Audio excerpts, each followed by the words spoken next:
ಓಹ್, ಒಂದೇ ಒಂದು ವಿಡಿಯೋ ನನ್ನ ಇಡೀ ಲೈಫ್ನೇ ಚೇಂಜ್ ಮಾಡ್ಬಿಡ್ತು. ನನ್ನ ಮೇಲೆ FIR ಆಗೋದೇನೋ, ಪೊಲೀಸ್ ಅವರು ನನ್ನ ಪೊಲೀಸ್ ಸ್ಟೇಷನ್ ಎಳ್ಕೊಂಡು ಹೋಗ್ಲಿಕ್ಕೆ ಮನೆಗೆ ಬರೋದೇನೋ, ಅದಾದ್ಮೇಲೆ ನಾನು ನನ್ನ ಮನೆಯವರು ಕೋರ್ಟು ಕಚೇರಿ ಅಂತ ಅಲ್ದಾಡೋದು. ಯಾವಾಗಿದೆಲ್ಲ ಮುಗಿಯುತ್ತಪ್ಪ, ಇದು ಮುಗ್ದಿದ ತಕ್ಷಣ ಯೂಟ್ಯೂಬ್ ಎಲ್ಲ ಬಿಟ್ಬಿಟ್ಟು ಒಂದಷ್ಟು ದಿನ ನೆಮ್ಮದಿಯಿಂದ ಎಲ್ಲಾದ್ರೂ ಹೋಗ್ಬಿಟ್ಟು ಪ್ರಶಾಂತವಾಗಿರೋಣ ಅನ್ಕೊಂಡಿದ್ದೆ. ಆದ್ರೆ ನನ್ನ ಮನ್ಸಲ್ಲಿ ಕೆಲವೊಂದು ಪ್ರಶ್ನೆಗಳಿದಾವೆ. ಸೌಜನ್ಯಳಿಗೆ ನ್ಯಾಯ ಕೇಳ್ತಾ ಜಸ್ಟ್ ನಾನೊಂದು ವಿಡಿಯೋ ಮಾಡಿದ್ದಕ್ಕೆ ನನ್ನ ಮೇಲೆ ಇಷ್ಟೊಂದೆಲ್ಲ ಆಗಿದೆ ಅಂತಂದ್ರೆ, ಜಸ್ಟ್ ಇಮ್ಯಾಜಿನ್ ಸೌಜನ್ಯ ಕೇಸಲ್ಲಿ ಯಾರೆಲ್ಲ ಸಾಕ್ಷಿ ಆಗ್ಬೋದಿತ್ತೋ ಅವ್ರ ಜೊತೆ ಏನೇನಾಗಿರಲ್ಲ. ನಾನ್ ಎಷ್ಟು ಅನ್ಕೊಳ್ತಿದ್ದೀನಿ, ಸಾಕಿನ್ನ 1-2 ತಿಂಗಳು ಏನು ವಿಡಿಯೋ ಮಾಡೋದ್ ಬೇಡ, ಸೈಲೆಂಟ್ ಆಗಿ ಇದ್ಬಿಡುವ ಅಂತ. ಆದ್ರೆ ನನ್ನ ಕೈಲಿಂದ ಆಗ್ತಿಲ್ಲ. ಯಾವುದೋ ಒಂದು ಸರ್ವಶಕ್ತಿ ನನ್ನ ಮನ್ಸೊಳಗಡೆ ಈ ಪ್ರಶ್ನೆನ ಹಾಕಿ ಇದ್ರ ಬಗ್ಗೆ ಮಾತಾಡುವಂತಿದೆ. ಮೊದ್ಲೇ ಹೇಳ್ಬಿಡ್ತೀನಿ, ಈ ವಿಡಿಯೋ ಯಾವುದೇ ಜಾತಿ, ಧರ್ಮ, ದೇವಸ್ಥಾನಕ್ಕೆ ಸಂಬಂಧಪಟ್ಟಿಲ್ಲ. ಈ ವಿಡಿಯೋದಲ್ಲಿ ನಾನು ಕೇವಲ ಸೌಜನ್ಯ ಕೇಸ್ ಬಗ್ಗೆ ಮಾತಾಡ್ತಿದ್ದೇನೆ. ಸೌಜನ್ಯ ಕೇಸಲ್ಲಿ ಯಾವುದೆಲ್ಲ ಯಾರೆಲ್ಲ ಸಾಕ್ಷಿ ಆಗ್ಬೋದಿತ್ತೋ ಅದೆಲ್ಲ ಹೇಗ್ ನಾಶ ಆಯ್ತು ಅನ್ನೋದನ್ನ ತಿಳಿಸ್ಕೊಡ್ತೇನೆ.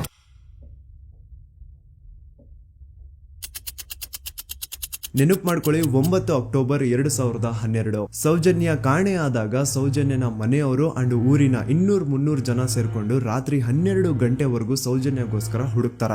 ಆದ್ರೆ ಸೌಜನ್ಯ ಸಿಗಲ್ಲ. ಮಿಡ್ ನೈಟ್ ಆಗಿರುತ್ತೆ ಅಂಡ್ ತುಂಬಾ ಜೋರ್ ಮಳೆ ಬರ್ತಾ ಇರುತ್ತೆ. ಇನ್ನು ಹುಡುಕೋದ್ ಬೇಡ, ಬೆಳಿಗ್ಗೆ ಎದ್ದು ಮತ್ತೆ ಎಲ್ರು ಹುಡುಕುವ ಅಂತ ಎಲ್ರು ತಮ್ಮ ಮನೆಗೆ ವಾಪಸ್ ಹೋಗ್ತಾರ. ದೆನ್ ನೆಕ್ಸ್ಟ್ ದಿನ ಅಂದ್ರೆ 10 ಅಕ್ಟೋಬರ್ 2012 ಸೌಜನ್ಯನ ಬಾಡಿ ಸಿಗುತ್ತೆ ಅಂಡ್ ಅವಳ ಬಾಡಿ ಪಕ್ಕದಲ್ಲಿ ಅವಳ ಕಾಲೇಜ್ ಬ್ಯಾಗ್ ಅಂಡ್ ಅವಳ ಬುಕ್ಸ್ ಎಲ್ಲ ಬಿದ್ದಿರ್ತವೆ. ಸೊ ಹಿಂದಿನ ದಿನ ಆ ಒಂದು ಜಾಗದಲ್ಲಿ ಅಷ್ಟು ಜೋರು ಮಳೆ ಬಂದಿದ್ರು ಸೌಜನ್ಯನ ಬ್ಯಾಗ್ ಅಂಡ್ ಅವಳ ಬುಕ್ಸ್ ಒಂದು ಚೂರುನ ನೆಂದಿರಲ್ಲ. ದಾಖಲೆ ಇದೆ ಸ್ವಾಮಿ, ದಾಖಲೆ ಇಲ್ದೆ ಈ ದೂತ ಸಮೀರ್ MD ಏನು ಮಾತಾಡಲ್ಲ. There was rain and the clothes of the victim were not stained with mud and the bag was not wet, even the books were not wet. ಹಿಂದಿನ ದಿನ ಅಷ್ಟು ಜೋರು ಮಳೆ ಬಂದಿದ್ರು ಸೌಜನ್ಯನ ಬುಕ್ಸ್ ಅಂಡ್ ಬ್ಯಾಗ್ ನೆಂದಿಲ್ಲ. ಹೇಗೆ? ಇದರ ಅರ್ಥ ಸೌಜನ್ಯನ ಆ ಒಂದು ಜಾಗದಲ್ಲಿ ಆಗೇ ಇಲ್ಲ, ಬೇರೆ ಯಾವುದೋ ಜಾಗದಲ್ಲಿ ಅವಳು ಪಂಡು ಆಯ್ತು. ನಂತರ ಅವಳ ಬಾಡಿನ ಅಲ್ಲಿ ತಂದು ಡಂಪ್ ಮಾಡಿರೋದು. ಸೊ ಈಗ ಯಾವ ಒಂದು ಜಾಗದಲ್ಲಿ ಸೌಜನ್ಯನ ಪಂಡು ಆಯ್ತು, ಆಕ್ಚುಲ್ ಆ ಒಂದು ಜಾಗನ ಹುಡುಕಾಡೋದ್ ಬಿಟ್ಟು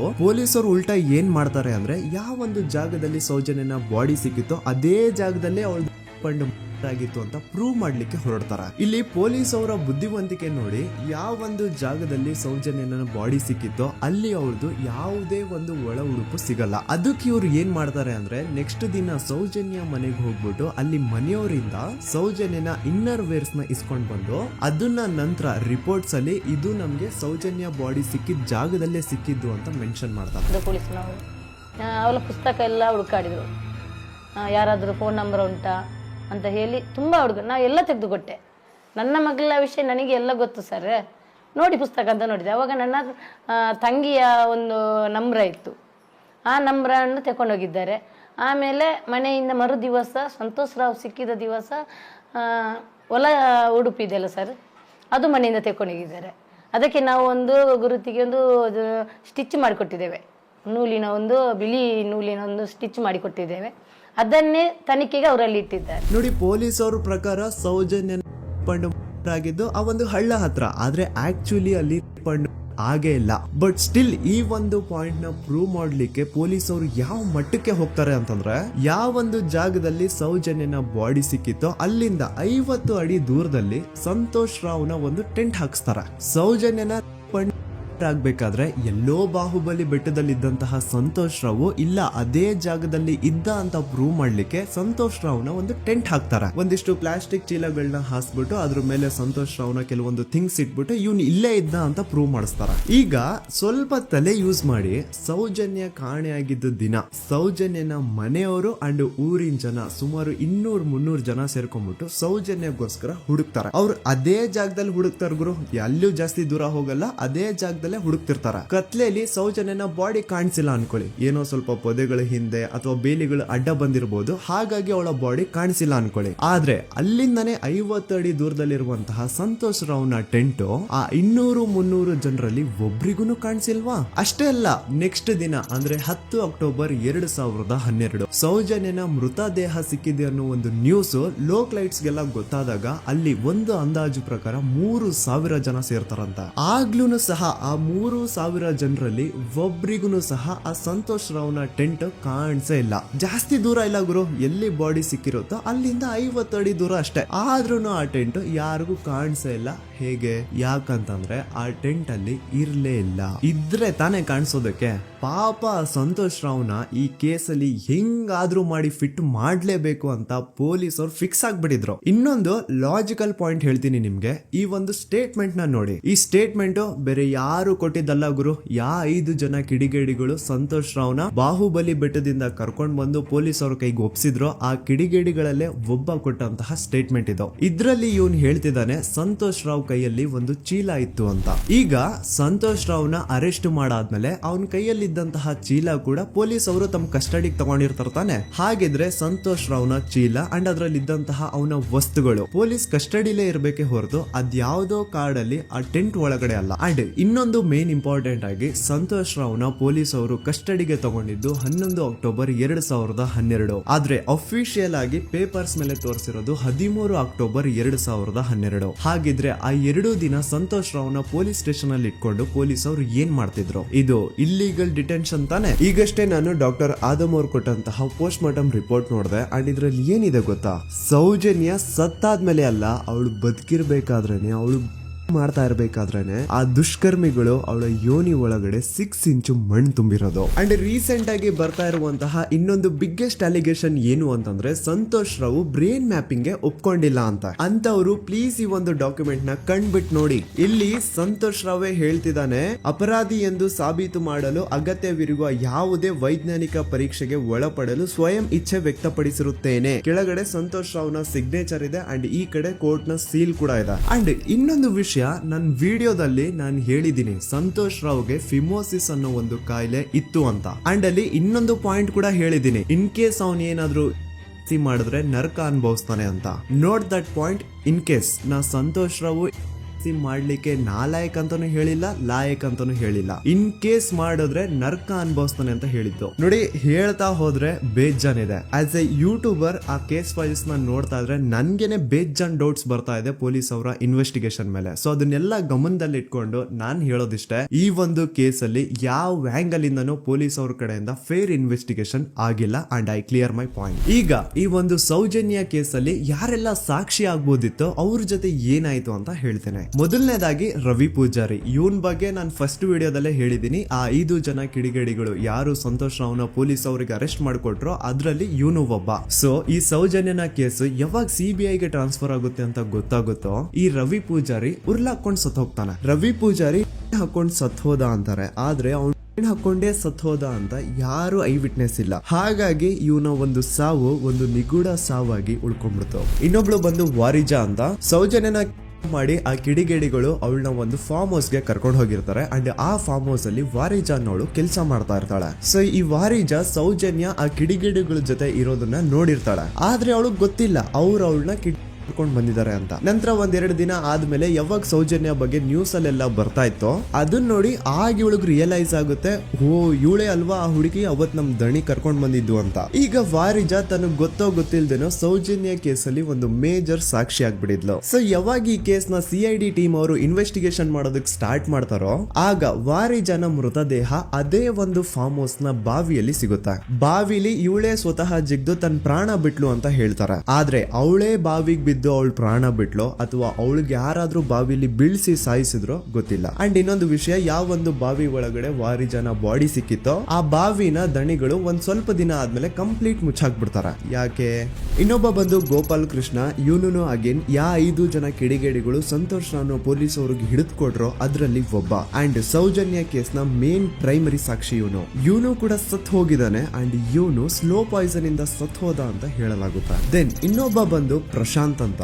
ಸೌಜನ್ಯನ ಮಾಡಿ ಆ ಕಿಡಿಗೇಡಿಗಳು ಅವಳನ್ನ ಯಾವ ಜಾಗಕ್ಕೆ ಕರ್ಕೊಂಡು ಹೋಗಿದ್ರೋ ಇವನು ಆ ಜಾಗದಲ್ಲಿ ಕೆಲಸ ಮಾಡೋನು. ಇವನು ಪಾಪ ಸೌಜನ್ಯನ ಆ ಕಿಡಿಗೇಡಿಗಳಿಂದ ಬಿಡಿಸೋದಕ್ಕೆ ಟ್ರೈ ಮಾಡ್ತಾನೆ, ಆದ್ರೆ ಅದು ಸಾಧ್ಯ ಆಗಲ್ಲ. ನಂತರ ಕೆಲವೇ ದಿನಗಳಲ್ಲಿ ಇವಂದು ಕೊಲೆ ಆಗುತ್ತಾ. ಯಾರೆಲ್ಲ ಯಾವುದೆಲ್ಲ ಈ ಕೇಸಲ್ಲಿ ಸಾಕ್ಷಿ ಆಗ್ಬೋದಿತ್ತೋ ಅದೆಲ್ಲ ನಾಶ ಆಗುತ್ತಾ. ಸೊ ಇದೆಲ್ಲ ನಿಜವಾಗ್ಲೂ ಕೋಇನ್ಸಿಡೆನ್ಸ್ ಅಥವಾ ಎಲ್ಲಾನು ಸ್ಕೆಚ್ ಹಾಕಿ ಮಾಡಿರೋದ. ಇನ್ನೊಬ್ಬ ಬಂದು ದಿನೇಶ್ ಅಂತ. ಇವನು ಕೂಡ ಸೌಜನ್ಯ ಕೇಸಲ್ಲಿ ಒಬ್ಬ ಸಾಕ್ಷಿನೇ. ಸೌಜನ್ಯನ ಯಾರೋ ಕಿಡಿಗೇಡಿಗಳು ಕಿಡ್ನಾಪ್ ಮಾಡ್ಕೊಂಡು ಹೋಗ್ತಾ ಇರ್ಬೇಕಾದ್ರೆ ದಿನೇಶ್ ಅದನ್ನ ಕಣ್ಣಾರೆ ಕಂಡಿರ್ತಾನೆ. ಇವ್ನು ಹೋಗ್ಬಿಟ್ಟು ಪೊಲೀಸ್ ಅವ್ರಿಗೆ ಹೇಳ್ತಾನೆ ಕೂಡ, ಆದ್ರೆ ಪೊಲೀಸ್ ಅವರು ಯಾರು ಇವನ್ ಮಾತನ್ನ ತಲೆಗೆ ಹಾಕೊಳ್ಳಲ್ಲ. ಅದಾದ್ಮೇಲೆ ಒಂದು ದಿನ ಸಡನ್ಲಿ ಇವನು ರೋಡ್ ಆಕ್ಸಿಡೆಂಟ್ ಅಲ್ಲಿ ಸಾಯ್ತಾನೆ. ಡೇ ಟೈಮ್ ಅಲ್ಲೇ ತುಂಬಾ ಫಾಸ್ಟ್ ಆಗಿ ಒಂದು ಬುಲೆರೋ ಕಾರ್ ಬಂದ್ಬಿಟ್ಟು ಇವನಿಗೆ ಹಿಟ್ ಮಾಡುತ್ತೆ ಅಂಡ್ ಅದರಿಂದ ಇವನು ಸತ್ ಹೋಗ್ತಾನೆ. ಆ ಬುಲೆರೋ ಕಾರ್ ಯಾರ್ದು, ಅದನ್ನ ಓಡಿಸ್ತಿದ್ದಂತಹ ಡ್ರೈವರ್ ಯಾರು ಅಂಡ್ ಅವನು ಯಾರಿಗೆ ಸಂಬಂಧಪಟ್ಟವನು, ಒಮ್ಮೆ ನೀವೇ ರಿಸರ್ಚ್ ಮಾಡಿ ನೋಡ್ಕೊಳ್ಳಿ. ಇನ್ನೊಬ್ಬ ಬಂದು ಹರೀಶ್ ಮಡಿವಾಳ್. ಇವನು ಪೊಲೀಸ್ ಅವ್ರಿಗೆ ಒಂದು ಸ್ಟೇಟ್ಮೆಂಟ್ ನ ಕೊಟ್ಟಿರ್ತಾನೆ. 9 ಅಕ್ಟೋಬರ್ 2012 ಸೌಜನ್ಯ ಕಾಲೇಜಿಂದ ಬಸ್ ಅಲ್ಲಿ ಬಂದು ನೇತ್ರಾವತಿ ಬಸ್ ಸ್ಟಾಪ್ ಅಲ್ಲಿ ಇಳ್ಕೊಂಡು ನಂತರ ತನ್ನ ಮನೆ ಕಡೆಗೆ ನಡ್ಕೊಂಡು ಹೋಗ್ತಾ ಇರ್ಬೇಕಾದ್ರೆ ಸೌಜನ್ಯನ ಹಿಂದೆ ಯಾರೋ ಒಬ್ಬ ಅಪರಿಚಿತ ಗಂಡು ಅವಳನ್ನ ಫಾಲೋ ಮಾಡ್ಕೊಂಡು ಹೋಗ್ತಿದ್ದ ಅಂತ ಇವನ್ ಸ್ಟೇಟ್ಮೆಂಟ್ ಕೊಡ್ತಾನೆ. ಅಂಡ್ ನೀವೇನ್ ಸ್ಕ್ರೀನ್ ಮೇಲೆ ನೋಡ್ತಾ ಇದ್ರು ಇದೇ ಆ ಸ್ಟೇಟ್ಮೆಂಟ್ ನ ಕಾಪಿ. ಇದ್ರಲ್ಲಿ ಎಲ್ಲಿನೂ ಹರೀಶೇ ಈ ಒಂದು ಸ್ಟೇಟ್ಮೆಂಟ್ ಕೊಟ್ಟಿದ್ದಾನೆ ಅಂತ ಅವನ ಸಿಗ್ನೇಚರ್ ಆಗ್ಲಿ ಸೈನ್ ಆಗ್ಲಿ ಏನೂ ಇಲ್ಲ. ಈ ಸ್ಟೇಟ್ಮೆಂಟ್ ನ ತಗೊಂಡಿರುವಂತಹ ಪೊಲೀಸ್ ಅವ್ರ ಸಿಗ್ನೇಚರ್ ಇದೆ, ಆದ್ರೆ ಹರೀಶ್ ನ ಸೈನ್ ಮಾತ್ರ ಎಲ್ಲೂ ಇಲ್ಲ. ಯಾಕಂತಂದ್ರೆ ಈ ಸ್ಟೇಟ್ಮೆಂಟ್ ನ ಹರೀಶ್ ಕೊಟ್ಟೇ ಇಲ್ಲ. ಎಲ್ಲಿ ಈ ಒಂದು ಕೇಸ್ CBI ಹೋಗಿ ಅವಾಗ CBI ಅವರು ಹರೀಶ್ ನ ಕರೆಸ್ಬಿಟ್ಟು ಇದ್ರ ಬಗ್ಗೆ ಕೇಳಿದಾಗ ಎಲ್ಲಿ ಹರೀಶ್ ಈ ಸ್ಟೇಟ್ಮೆಂಟ್ ನ ನಾನು ಕೊಟ್ಟೇ ಇಲ್ಲ ಸರ್ ಅಂತ ಬಾಯಿ ಬಿಟ್ಬಿಡ್ತಾನೋ ಅಂತ ಹರೀಶ್ ನು ಕೂಡ ಸಾಯ್ ಹೊಡಿತಾರೆ. ಹರೀಶ್ ಒಮ್ಮೆ ತನ್ನ ಬೈಕ್ ಅಲ್ಲಿ ಹೋಗ್ತಾ ಇರ್ಬೇಕಾದ್ರೆ ಯಾವುದೋ ಒಂದು ಅಪರಿಚಿತ ಕಾರ್ ಬಂದ್ಬಿಟ್ಟು ಅವನ್ನ ಗುದ್ಬಿಡುತ್ತೆ ಅಂಡ್ ಅದರಿಂದ ಹರೀಶ್ ನ ಸಾವಾಗುತ್ತಾ. ನೋಡಿ, ಯಾವುದೇ ಆಕ್ಸಿಡೆಂಟ್ ಕೇಸ್ ಅಲ್ಲಿ ರೂಲ್ ಏನು ಅಂತಂದ್ರೆ ಇಫ್ ಇನ್ ಕೇಸ್ ನನ್ಗೆ ಯಾವ್ದಾದ್ರು ಬಂದು ಒಂದು ವೆಹಿಕಲ್ ಏನಾದ್ರು ಹಿಟ್ ಮಾಡಿದಾಗ ನನ್ಗೇನಾದ್ರೂ ಪ್ರಜ್ಞೆ ಇದ್ರೆ ನಾನ್ ಪೊಲೀಸ್ ಅವ್ರಿಗೆ ಕಂಪ್ಲೇಂಟ್ ಕೊಡ್ಬೋದು, ಅಥವಾ ನನ್ನ ಹೆಂಡತಿ ಏನಾದ್ರು ಇದ್ರೆ ಅವ್ರು ಪೊಲೀಸ್ ಅವ್ರಿಗೆ ಕಂಪ್ಲೇಂಟ್ ಕೊಡ್ಬೋದು, ಅಥವಾ ತಂದೆ ತಾಯಿ ರಕ್ತ ಸಂಬಂಧ ಯಾರು ಇರ್ತಾರೋ ಅವ್ರು ಕಂಪ್ಲೇಂಟ್ ಕೊಡ್ಬೋದು. ಆದ್ರೆ ಹರೀಶ್ ಕೇಸ್ ಅಲ್ಲಿ ಯಾರೋ ಒಬ್ಬ ಥರ್ಡ್ ಪರ್ಸನ್ ಬಂದ್ಬಿಟ್ಟು ಕಂಪ್ಲೇಂಟ್ ಕೊಡ್ತಾನೆ. ಆ ಥರ್ಡ್ ಪರ್ಸನ್ ಯಾರು, ಅವನ್ಗೂ ಹರೀಶ್ಗೂ ಏನ್ ಸಂಬಂಧನೇ ಇಲ್ಲ. ನೀವು 2021ರಲ್ಲಿ ಹರೀಶ್ ಮಡಿವಾಳ ಒಂದು ಕಂಪ್ಲೇಂಟ್ ಕೊಟ್ಟಿದ್ರಿ. ಹರೀಶ್ ಮಡಿವಾಳ ಆಕ್ಸಿಡೆಂಟ್ ಕೇಸಲ್ಲಿ. ಅವ್ರಿಗೆ ನೀವು ಏನಾಗ್ಬೇಕು ಸರ್? ಸರ್ ನಾವು ಸ್ಟಾಪ್ ಅಷ್ಟೇ. ಎಲ್ಲಿದ್ದು ಸ್ಟಾಪ್ ಸರ್? ಧರ್ಮಸ್ಥಳ ಅನ್ನಪೂರ್ಣದ್ದು. ನಿಮ್ಗೆ ಏನಾದ್ರು ಗೊತ್ತಿತ್ತು ಸರ್ ಅದು ಪ್ರಕರಣದ ಬಗ್ಗೆ? ಸರ್ ನಂಗೇನು ಗೊತ್ತಿಲ್ಲ ಸರ್. ಗೊತ್ತಿಲ್ವಾ? ಗೊತ್ತಿಲ್ಲ. ನಾನು ಹಿಂದಿಂದ ಹೋಗ್ತಿದ್ದೆ ಡ್ಯೂಟಿಗೆ, ಅವ್ರು ಮುಂದಿಂದ ಹೋಗ್ತಿದ್ರು. ನೀವು ನಾನು ಸ್ಪಾಟಲ್ಲಿ ಇದ್ರಾ? ಸ್ಪಾಟಲ್ಲಿ ಇಲ್ಲ. ಯಾಕಂದ್ರೆ ನಂಗೆ ಗೊತ್ತಾದ ಛತ್ರಕ್ಕೆ ಹೋದ್ಮೇಲೆ. ಛತ್ರಕ್ಕೆ ಹೋದಾದ್ಮೇಲೆ ಮತ್ತೆ ಕಂಪ್ಲೇಂಟ್ ಕೊಟ್ರಿ ನೀವು? ಸರ್ ನಾನು ಕೊಟ್ಟದಂದ್ರೆ ನನ್ನ ಮ್ಯಾನೇಜರ್ ಕಳಿಸಿದ್ದೆ ಅಷ್ಟೇ. ಇಲ್ಲಿಂದ? ಧರ್ಮಸ್ಥಳದಿಂದ.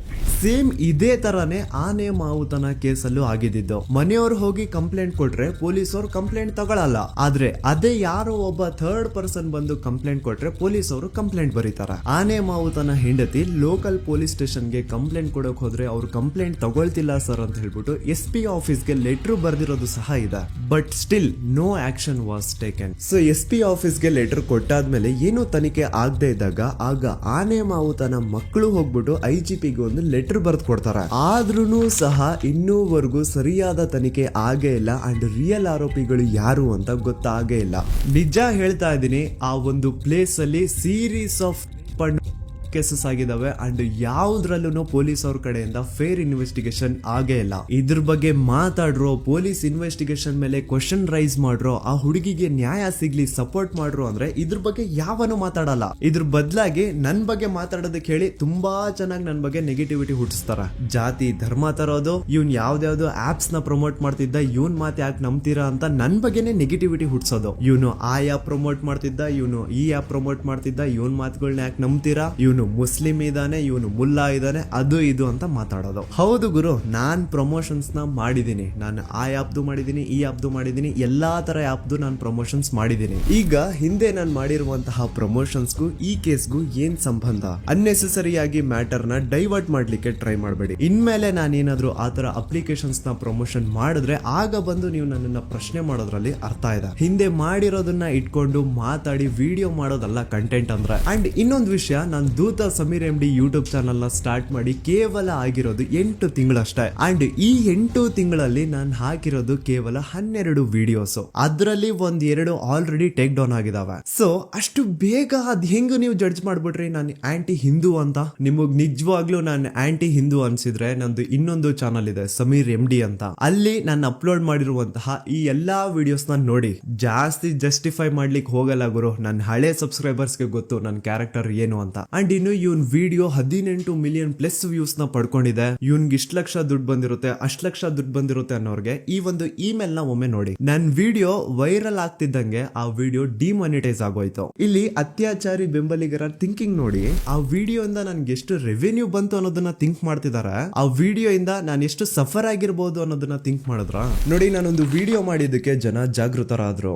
ನನ್ಗೆ ನನ್ ಬಗ್ಗೆ ನಿಮ್ ಬಗ್ಗೆ ತುಂಬಾ ಹೆಮ್ಮೆ ಇದೆ. ನೀವೆಲ್ಲ ಜಾತಿ ಧರ್ಮ ಅನ್ನೋದು ಮುಖ್ಯ ಅಲ್ಲ, ನ್ಯಾಯ ಮುಖ್ಯ ಅಂತ ಬೆಂಬಲಿಸಿದ್ರೆ. ಸೌಜನ್ಯನ ತಾಯಿ ಅಂಡ್ ಕುಟುಂಬದವರು 13 ವರ್ಷದಿಂದ ಧೈರ್ಯವಾಗಿ ನ್ಯಾಯಕ್ಕಾಗಿ ಬೇಡ್ತಾವ್ರೆ. 13 ವರ್ಷದಿಂದ ಮಹೇಶ್ ಶೆಟ್ಟಿ ಸರ್ ಒಂದು ಹೆಣ್ಣು ಮಗುವಿನ ನ್ಯಾಯಕ್ಕೆ ಎಲ್ಲಾ ತರದ ಅವಮಾನ ಸಹಿಸಿಕೊಂಡು ಬೆಟ್ಟದಂತೆ ನಿಂತು ಎಲ್ಲೂ ಕಾಂಪ್ರಮೈಸ್ ಆಗದೆ ಹೋರಾಟ ಮಾಡ್ತಾವ್ರೆ. ಈಗ ಈ ನಿಮ್ಮ ದೂತ ಸಮೀರ್ MD ಇಂದ ಕರ್ನಾಟಕಾದ್ಯಂತ ಅನೇಕ ಕನ್ನಡ ಪರ ಸಂಘಟನೆಗಳು, ಎಲ್ಲಾ ವಿಚಾರ, ಎಲ್ಲಾ ಪಂಥದ ಪ್ರಗತಿಪರ ವೇದಿಕೆಗಳು ಸೌಜನ್ಯ ನ್ಯಾಯಕ್ಕಾಗಿ ಒಂದಾಗಿವೆ. ಅಂಡ್ ಈ ಹೋರಾಟ ಕೇವಲ ಸೌಜನ್ಯಳಿಗೆ ಮಾತ್ರ ಸೀಮಿತ ಆಗಿಲ್ಲ.